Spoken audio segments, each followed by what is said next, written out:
just a few things about Amy. She is such a genuine person. When I first met her about a year ago, she was here all the time. I mean, I used to think that you lived here because you were literally here for every meeting that I came to, and I came to at least 2 meetings every day to start off. But your commitment and your drive to stay sober and work this program is very admirable, and I'm very happy to call you a friend. So congratulations. It's time for Amy.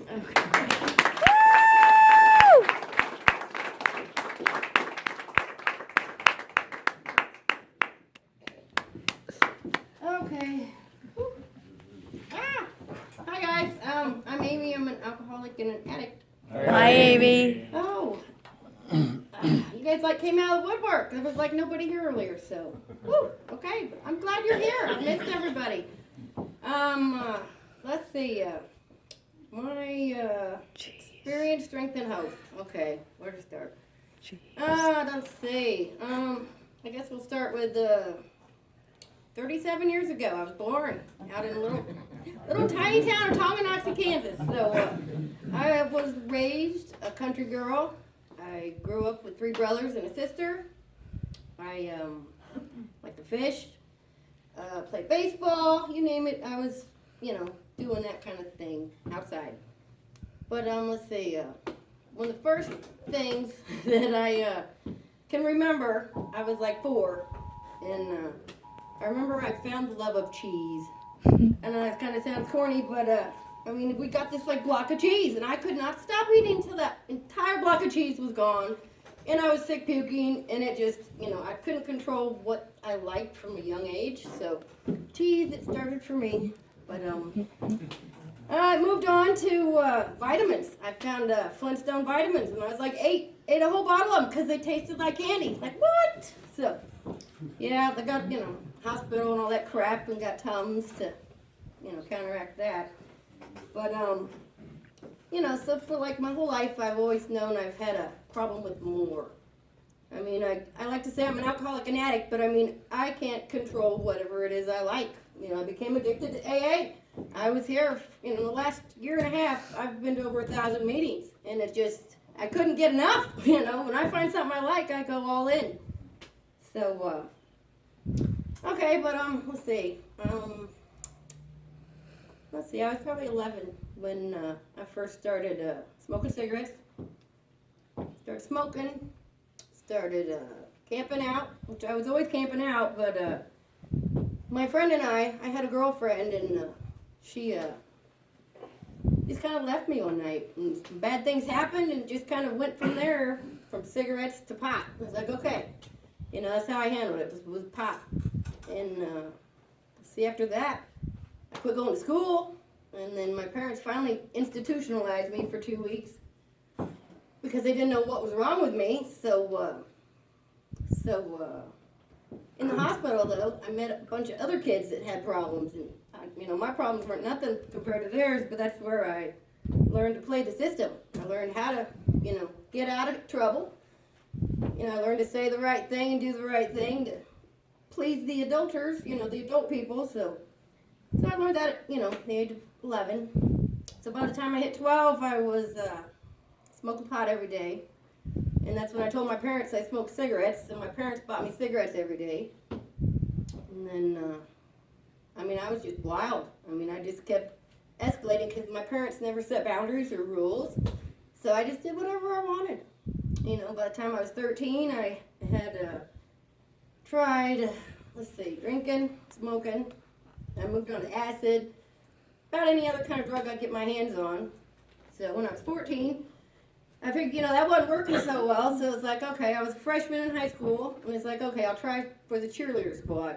So I went out and made cheerleader squad, and the week before I did the homecoming parade, I found meth and stayed up for a weekend, and the next day I dyed my hair a dark green color. So I was like a cheerleader with dark green hair, and my mom had worked at a gas station, and after the homecoming parade, I walked up there, and that's where I met my first husband when I was 14. And he had just turned 21, so we started drinking again. Did that for about 2 years, and then moved out of my parents when I was 15. Ran off with my first husband. Got married when I was 16. We moved to, we had found meth after that as well. And we realized that wasn't working. We were living out of little houses in Kansas City. And so he joined the Army. That was the solution to get us out of, we thought it was the town that was the problem. So we moved to North Carolina. Went to Fayetteville for 4 years. But there's drugs in Fayetteville, North Carolina too. So yeah, they just they're everywhere. But I don't know, my first husband though, he was real abusive. I mean, I'd go to work with black eyes and, had a lot of, he was real controlling. I mean, he would write down the mileage on my car, it was really crazy. But that was okay, as long as, I don't know, it warped my mind. Because I thought that's what love was, control, So, let's see, I was 18 when we moved back. 19, something like that. It was in 99, we moved back. He got out of the Army, moved back, and he finally cheated on me, so that was my out card. I'm done. You cheated, I'm gone, So I was single for like a year. But then I met my husband now, and he liked to drink, so I got a good job at a factory. I was making fiberglass at Certainty, where I met my current husband, and we drank. On our days off, we drank. And then it got to where we were drinking at work, and we were smoking pot at work and doing coke at work, and I was calling in more and more, and it just became more and more unmanageable. Until I got pregnant. It's like, what? So I threw everything down. Threw the cigarettes down. I threw everything down. And I quit my job. That's where entitlement kind of come in. I'm like, I'm pregnant now. Woo! Life is going to be great. We're going to get married. And none of that shit happened. But I mean, I'm still married 18 years later. So something good, came out of it, obviously. But it did get me off of everything until I had my son 14 years ago. And that's when they sent me home with pain pills. I'm like, here's some Percocet, these will help. And they just kept giving me more and more. And that didn't work no more, so they started giving me oxys, and it just on and on for a decade. I did pain pills and a little bit of meth here once in a while. And then it got to where, I still wasn't working. I was still staying home, just raising the kids, and had 2 more kids along the way. And by the time I had my third kid, my youngest, Abby, she's 10, I found a baby doctor that gave me pain pills, to take while I was pregnant with her, which was, I thought was okay, because I took them as needed, 3 times a day, 2 of them. But thank God I've got 3, healthy kids, because I was able to throw it down.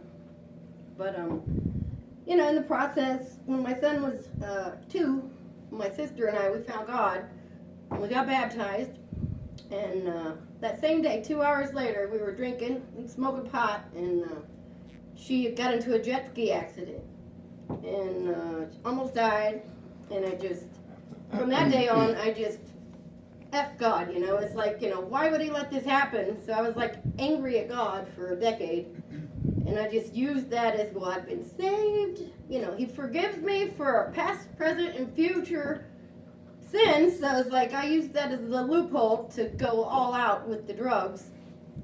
So meth started creeping in a little more and more.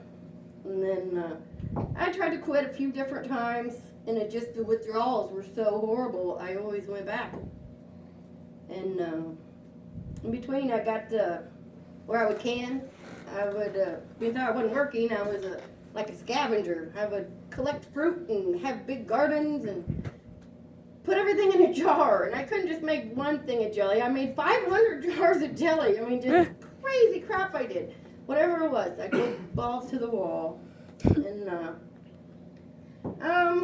let's see, about 5 years ago, my husband became disabled, and we used the money for that, and we bought a house up in the country, got out of the city. We thought the city was the problem, because, our friends and user buddies would just stop by without calling, so we thought the city was the problem. But up in the country, there's more drugs out in the country than there was here in the city. I'm like, holy cow. So, so I tried to quit a ton of times. And one of the times my husband even took my kids and left me for 2 days. And I'm just like sitting in my basement all isolated. And that life was good until I was like, demons flying. It was nuts. And I got a shotgun in my hand and it's like, whew, something's got to change, Amy. And I finally reached out and texted my sister-in-law, and she sent my brothers, who had already called me a year before and told me they didn't want me around. So I had lost all my family, I'd lost all my friends. But then when I actually reached out, they showed up at my door and they took my guns from me and told me we needed to go get some help. And but I was real good at manipulating them. I was like, my husband done took my kids. If I go to a hospital or rehab or something, he's going to use that against me in court. So they just took me to their house and let me sober up for a week. And then they took me home. And it's like, okay, I'm better now. Which I found a doctor that gave me Suboxone. And so I started taking Suboxone. And did that for off and on for a year and a half. But then meth came creeping back in, and pain pills to wear off when the meth high was done. I had to have pain pills to, overcome those withdrawals. So it was just a horrible cycle.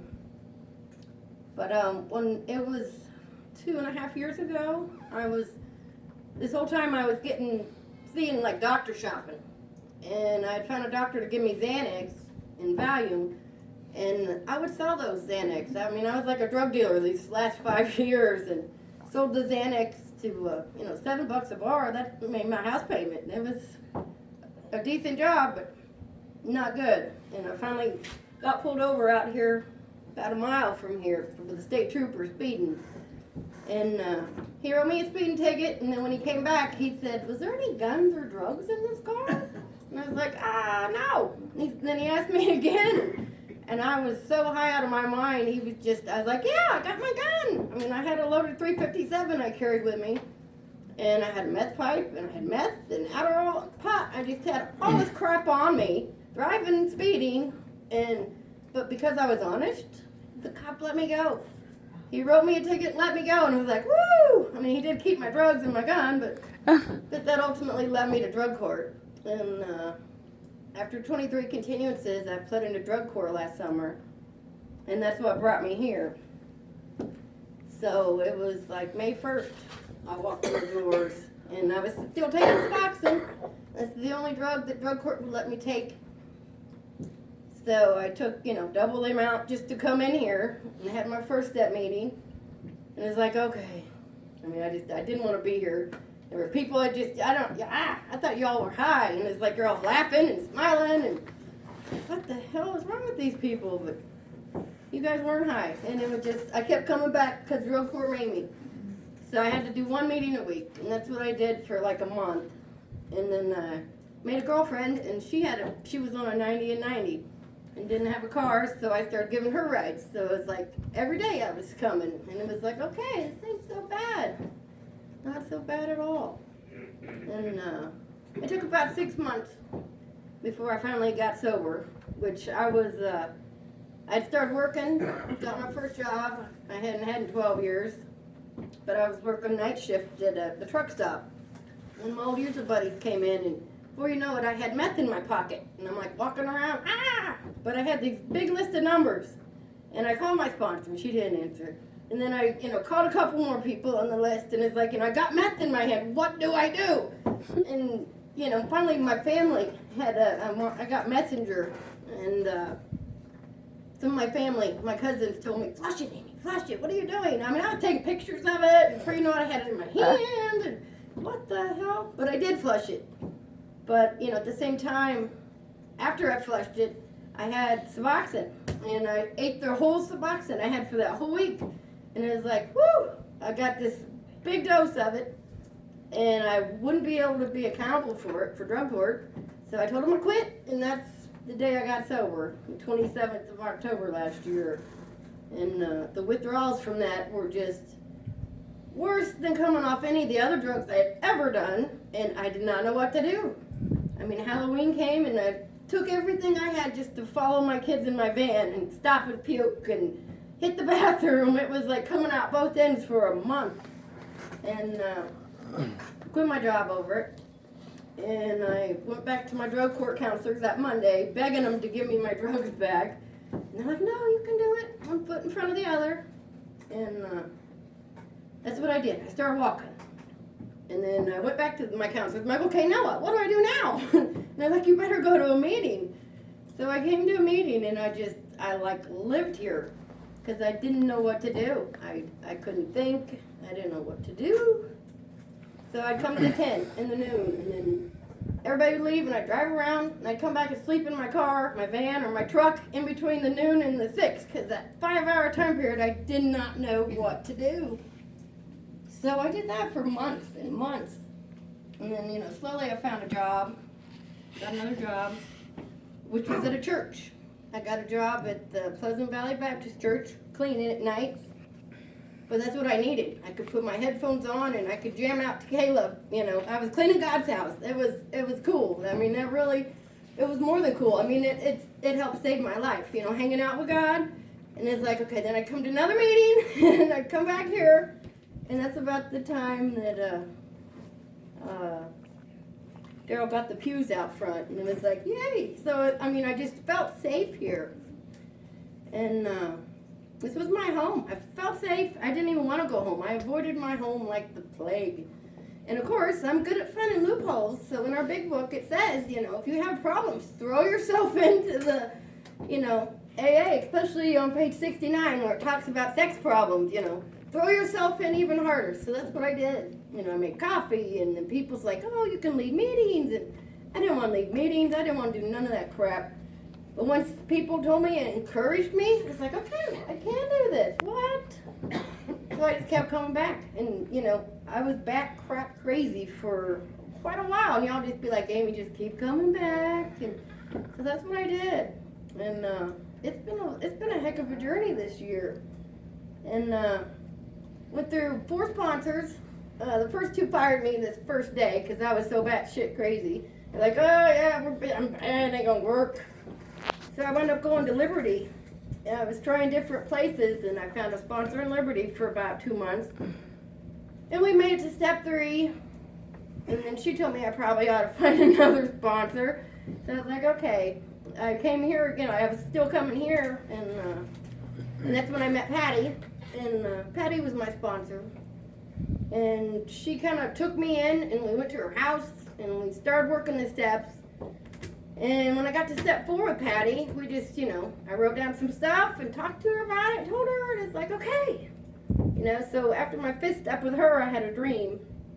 And I was up here at the hall, and I was drinking coffee with Jesus. And it was like, he pats me on the leg, and he's like, keep it up, you're doing a great job. And it was like, whoo, I was like getting this big, crazy head about me, and it's like, I could do it. So I kept going and went through all the steps with Patty. And then afterwards, she hugs me and she's like, you did it. And it's like, okay, what? So it's like, I knew something wasn't quite right because I know I didn't do a good 4th step for one. And so I just kept shopping around, and I finally met my sponsor I have now. And that was probably in the summertime, and that's when I was really making friendships with people here. And we had the Smithville camp out. That we have every year. And I got asked to help cut wood. And I said, okay, I can cut wood, yeah. So I went and cut wood. And I got asked to go on a boat. And I went on the boat and brought my kids. And they're like, oh, well, you can camp. We got a tent. And I was like, what? Okay. So I spent 3 days up there at the camp out. And I cried and bawled on the tube, riding the tube, because I finally felt like I belonged somewhere. And it was like my whole life I was looking for a place to belong. And I finally found it. And it was like, woo! And I had all my kids there with me, and so that was just a big changing point, turning point for me when I actually felt that. And then we had the big campfire meeting afterwards, and I was bawling during that. And I'm not a crier, and and it's okay to cry. Nobody laughed at me, and it's like, ah. So I still don't cry a whole lot, but I'm getting better. But it just, my first husband just beat me if I cried. So I just, that was part of the, tough it up crap, suck it up and go, which was a lot of my problems. But, I'm still here. But, come after the camp out and stuff, we had the 4th of July party, which I took my kids to. That was awesome. And I was doing really good. Everybody was just, in drug court, I'd made it to phase 4. And I was doing orientations for new people, telling them, what to do, what the rules were. And one of the biggest rules was do not eat poppy seed muffins. And it was like, okay. I felt so stretched thin. I knew my chain was going to pop anytime. And so what I had done, I was working nights and I made poppy seed muffins at my job. And it was like, okay, I took one into my Ivertest people and I said, can I eat this? And they said, yeah, eat it. Go ahead and eat it. It takes 50 of them for it to cause a positive. And I'd eat 20 of them. And finally it was in August that, it was on a Friday. I didn't have court that day, but some of my friends did. And God, I pray every morning. And he told me if I wanted to see a miracle, go to court that day. So that's what I did. And one of my buddies was there thinking he was going to go to jail and all this stuff. And I said, no. I said, you're going home with me. You're going to walk out them doors. And he did. And it was just, I thought that was the miracle. But the miracle about that is after that, I had to drop. And I ate a muffin from court to dropping. In that 30 minutes time, that muffin made enough to cause a positive test for Ivertest. That was my miracle. Which, at the time I thought was like, all this bad stuff could happen. But what happened was it sent me to jail. But that same time, a week later, by making amends, my first round in the steps, I was able to get my teeth fixed. My teeth were crap when I came here. But I made amends with my bank. And I always thought this miracle was going to happen to, like some show come and, give me a makeover and fix my teeth. But by making those amends, I was the miracle. They gave me a loan and I was able to get my teeth fixed by making those amends. So God is pretty good to me. Even after going to jail, I was just laughing with people about how if I went, I needed a vacation. But really, as soon as they took me to jail, I was like, whew, I was okay with it. I was kind of devastated at first. 3 days of being in jail, stripped with nothing, no smokes, no, you gotta wear this jumpsuit, but it was like this pressure was gone, and I was okay. And on the 3rd day, I found a big book. Found a big book at jail. The book cart came on a Monday, and I found, how it works, and the 12 traditions, and I had meetings every day in jail. And the thing with jail, there's nothing but women. And there was like 25 women in there, and 99% of them were in there for drugs. And half of them had never even heard of AA. So they were just overjoyed that I had meetings. But it wasn't even me, it was God working through me, which was awesome, because I couldn't do that crap. But after coming to so many meetings and knowing what to do, I just did it. And that's how I made it through jail for 29 days. But, before I went, I kept saying, I was getting pretty cocky. I'm like, maybe if I do go to jail, somebody's gonna, needs to meet me there. That's how cocky I was before I went, But there were 6 women that came up and gave me their numbers and said, I want to meet you afterwards. And it was a blessing, There was people that was excited to have met me. And it wasn't me, though. It was God. And one of the women in there was so down and out. She asked me about God, how I was being so okay in jail. And it was cool to get to see her come to Christ. And it was like, whoa. That's something I'd never seen, and I didn't think I could turn people to God, but he used me, and that was an awesome experience. And but after 29 days, I got sentenced to rehab. So, my year rang through while I was at rehab. Like, what the hell? That's one way to make it to a year, I guess. But the rehab they sent me to was in Warrensburg, and there was 8 women there, and that was a blessing. That place just, ugh. I really hated women from when I was younger after my friend let all that crap happen to me. But at Warrensburg, I found a new love for women. and not in a dirty way, but I mean, women are pretty cool, and I got a lot more in common with them than I thought. So who knew? But yeah. But one of the cool things was though my family came and see me, and my counselor had me work on my family and figure out why I was avoiding home. And my sponsor came and see me, and she had me start the 4th step again, which I think was a big part of what I was avoiding to begin with. But, you know, after sitting down and doing the work, every day I kept my notebook with me, I kept my paper with me, everywhere I went. And after 2 weeks, I had 106 pages of resentments. And I was like, fuck, I'm an angry person. And I didn't even realize, I thought I was okay with the world, but I was not okay. And the 36 pages were just on my husband. I was like, ugh, I was really mad at that guy. I mean, how dare him love me? I mean, that was a lot of the problem. How dare him love me and do that stuff, you know? But I mean, that's really where I've discovered the word love and lust. You know, my whole life I thought I loved people, but I was just like lusting after them.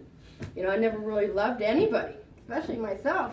But I mean, my husband was there, and he loved me when I hated me, and that's what you guys have done for me. You know, I hated myself when I came here, but you guys loved me when I hated me, and I'll always be grateful for that. And so after being in Warrensburg, I got out yesterday, and got my 4th step done. So next weekend I'm gonna get my 5th step done. But that's like 140 some pages I'll have to go through. But I'm okay with that, because yesterday, normally I always felt safe here. But the coolest thing yesterday was I went to court, I went to drop. Everywhere I went, I was okay, because there I was. You know, and all that writing, you know, all that writing is just freeing in itself. I mean, and I'm okay with me today, you know. I don't have to impress nobody, and that's something I'd never had before. And I'm okay with me. And I was, you know, kind of starting to freak out about this, but you know what? I prayed a lot today, meditated, and actually doing that and staying close with God. Whoa, I'm okay. You know, because I know He's got me wherever I'm at. And I have this place and this group to definitely thank for that. I mean, even though when I was in Warrensburg, we went to NA meetings, and I was like, what? NA? Ugh. But I kept going, and they had Celebrate Recovery, and it's like, what? But they're the same principles, and I got to really meet a lot of new people, and there's other ways besides just AA that does the 12 steps. But I mean, this will always be my home group, though, you know, but it's kind of cool that I can meet all these other people and places, and there's a lot of hurting people out there, and, you know, just, I think that's a lot of good stuff. But I mean, just coming back here is, you know, I'll always be coming here, and super glad to see everybody, and yeah, what else? Oh, for the newcomer, any new people, just keep coming back. Yeah, I mean, that's the best thing that helped me, just keep coming back. I mean, I probably won't be doing 2 meetings a day, every day like I was this past few months, but I don't need to no more. And it's not that I don't need to, it's just I'm going to start, you know, focusing on my home life, you know. I got 3 kids that need me, and they're teenagers. And, you know, I got a life outside of here, and this place has made it possible for me to try to start living that life. And, you know, that's something I want, you know. I want to be a mom again. Instead of just, you know, there in the mornings, I want to be there at night, too, you know. And it's, what? I didn't think I would ever come back to that, but I really do. And it's just, you know, making that effort. You know, I still had that magical thinking that everything would be okay, but it's okay if I put the effort in, you know. I mean, this is a program of action.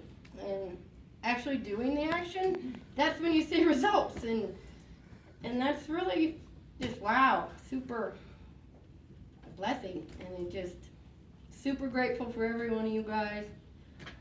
And yeah, I think that's all I got. I'm glad to see you guys. So yeah, I'm gonna show